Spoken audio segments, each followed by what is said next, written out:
एक रात उमर इब्न अल-खत्ताब मदीना की गलियों में गश्त कर रहे थे ताकि लोगों के हालात जान सकें। उनके साथ उनके खादिम भी थे। चलते चलते एक घर के पास से आवाज आई। एक औरत अपनी बेटी से कह रही थी, बेटी, दूध में थोड़ा पानी मिला दो ताकि ज्यादा हो जाए और ज्यादा पैसे मिल जाएं।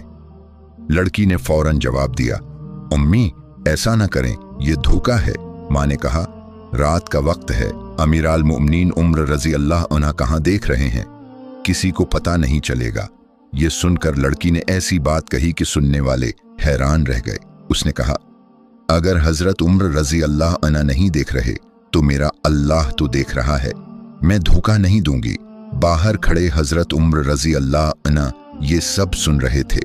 वो बहुत मुतासिर हुए और खामोशी से वापस चले गए। सुबह उन्होंने अपने बेटे को बुलाया और फरमाया, मैंने रात एक ऐसी नेक और ईमानदार लड़की देखी है, अगर तुम चाहो तो उससे निकाह कर लो।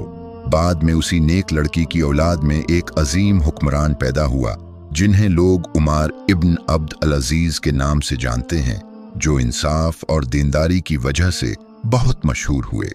अल्लाह से डरने वाला इंसान अकेले में भी गलत काम नहीं करता।